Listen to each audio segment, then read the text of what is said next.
Hello, and good morning. This is Robbie. I am here to produce my second video in the how-to series.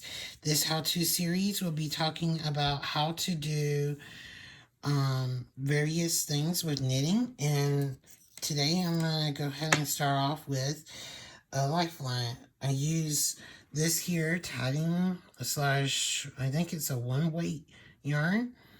And you can find this in any embroidery slash tatting area of a craft store. It's a very fine yarn which can be used for lace work, embroidery, cross stitch, and the like.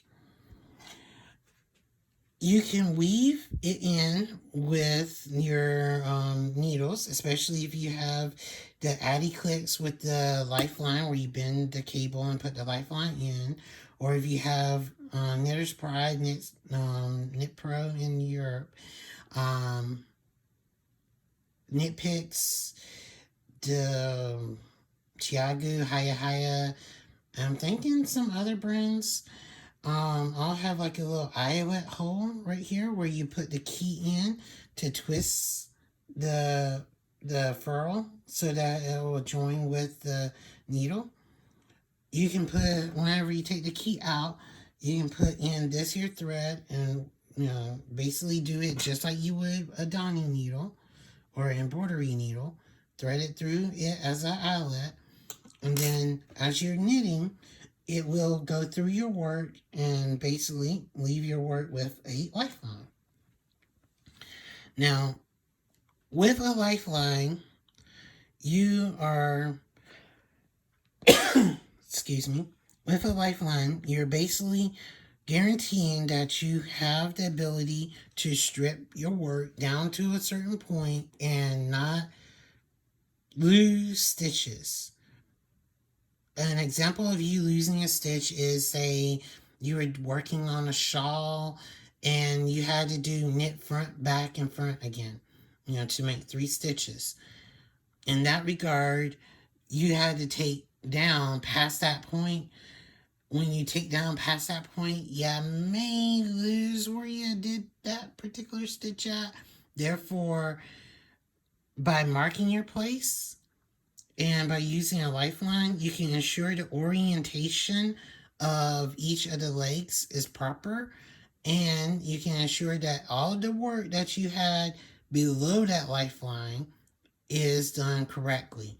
All the work that you had above the lifeline is somewhere where the flaw, the problem, the twisted stitch, the gaping hole occurred.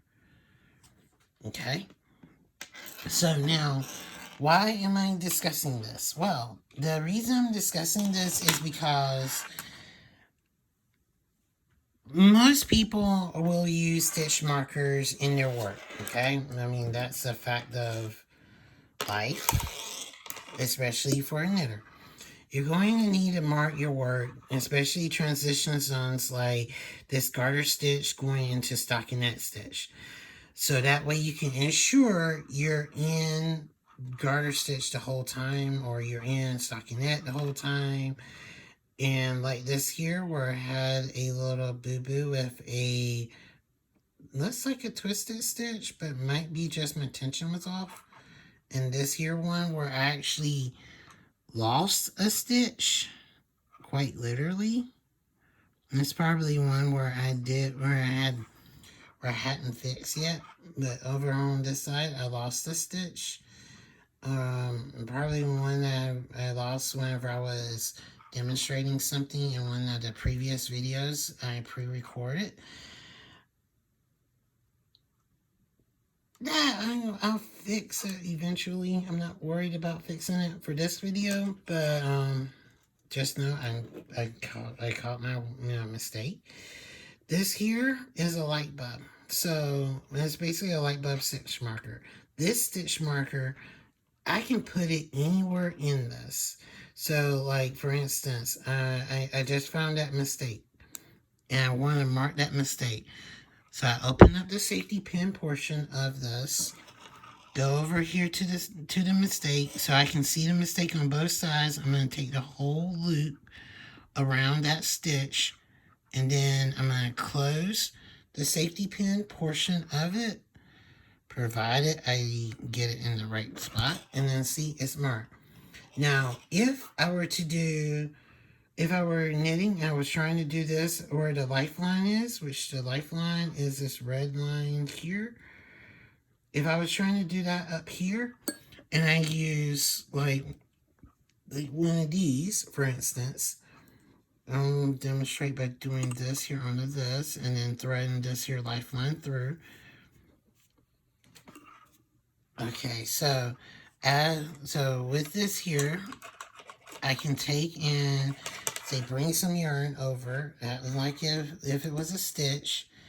So now with this here being, knitted in, so to speak. If it's knitted in and I want to remove this, I can't remove it. It's stuck in place. I can distort the stitch. I can distort the work trying to take it off.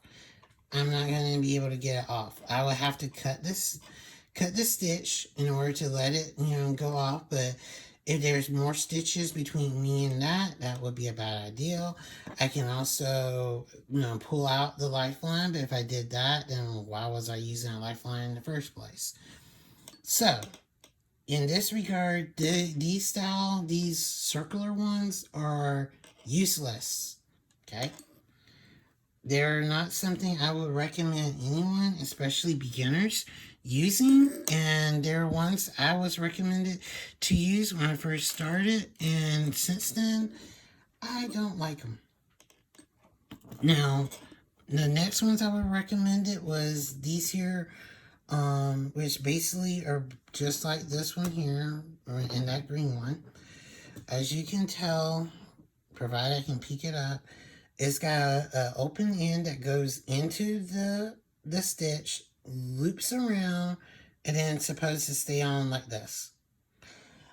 My problem is, alright, I'm going to do it on this here stitch here. So distort it out of position. See, it goes on. I got it looping around and loops right back off. It's not a good thing to rely on these style of stitch markers.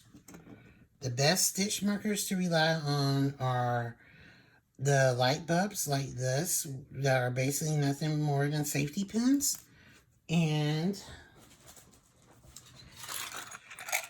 these like this here, which are basically plastic safety pins.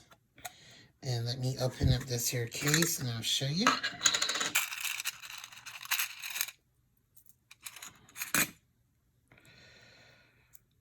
These are heart-shaped ones. As you can tell in my in the lower right corner down here, my favorite logos have been hearts. So this here is basically a plastic safety pin, basically a plastic version of a light bulb. And for worsted weight yarn, the plastic ones are just as good as the light bulbs. If you're doing sock weight / sport weight or DK weight for lace, I would suggest just buying up a lot of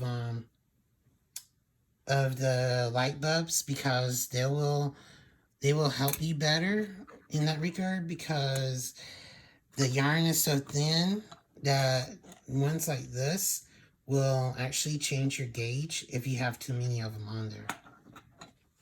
Okay, I hope that this video helps you to understand about the use of stitch markers and what way to use them with your work, especially whenever you don't want to worry about having them stuck on a portion where a lifeline is used.